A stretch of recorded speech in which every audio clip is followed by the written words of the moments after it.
Cafe style butter garlic బ్రెడ్‌ని మనం ఇంట్లో ఈజీగా ప్రిపేర్ చేసుకోవచ్చండి. అదే టేస్ట్‌తో, అదే ఫ్లేవర్‌తో అంతే పర్ఫెక్ట్‌గా కుదురుతుంది. 7, 8 వెల్లుల్లి రెబ్బల్ని తీసుకొని, పొట్టు తీసేసుకొని, వాటిని కొద్దిగా నూనెలో ఎర్రగా వేయించి పక్కన పెట్టుకోవాలి.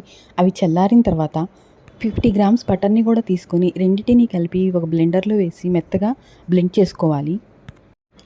ఈ విధంగా బ్లెండ్ చేసుకున్న గార్లిక్ బటర్‌లోకి రుచికి సరిపడా చిటికెడు సాల్ట్ చాలండి. ఆల్రెడీ బటర్‌లో ఉంటుంది కాబట్టి కొద్దిగా చాలు. ఒక స్పూన్ ఒరిగానో, ఒక spoon chilli flakes, half tablespoon pepper powder, అలాగే సన్నగా తరుగుకున్నట్టి కొత్తిమీర కూడా వేసి బాగా కలుపుకోవాలి. గార్లిక్ బటర్ అయితే రెడీ అయిపోయిందండి. ఇప్పుడు బ్రెడ్ స్లైసెస్ తీసుకొని ఈ బటర్‌ని మొత్తం స్లైసెస్ మీద ఈవెన్‌గా స్ప్రెడ్ చేసుకుందాం. నాకైతే ఈ క్వాంటిటీ ఇది మొత్తం నాకు 3 స్లైసెస్‌కి సరిపోయిందండి ఈ బటరు.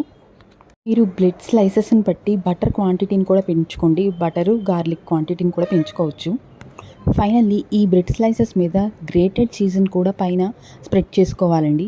స్టవ్ ఆన్ చేసి నాన్ స్టిక్ ప్యాన్‌ని పెట్టి ప్యాన్ వేడెక్కిన తర్వాత ఒక క్యూబ్ బటర్‌ని తీసుకొని ఆ ప్యాన్ మొత్తం బటర్‌ని స్ప్రెడ్ చేసుకోవాలండి.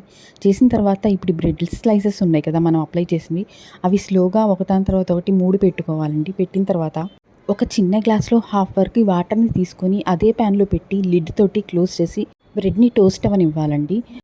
ఈ గ్లాస్‌లోని వాటర్ బాయిల్ అవుతున్నప్పుడే మనకు ఆ చీజ్ మెల్ట్ అవుతుందండి. చీజ్ మెల్ట్ అవ్వగానే వెంటనే తీసేసేయాలండి. లేకపోతే బ్రెడ్ మాడిపోతుంది. అంతే అండి. ఎంతో టేస్ట్ అండ్ సింపుల్‌గా బటర్ గార్లిక్ బ్రెడ్ రెడీ.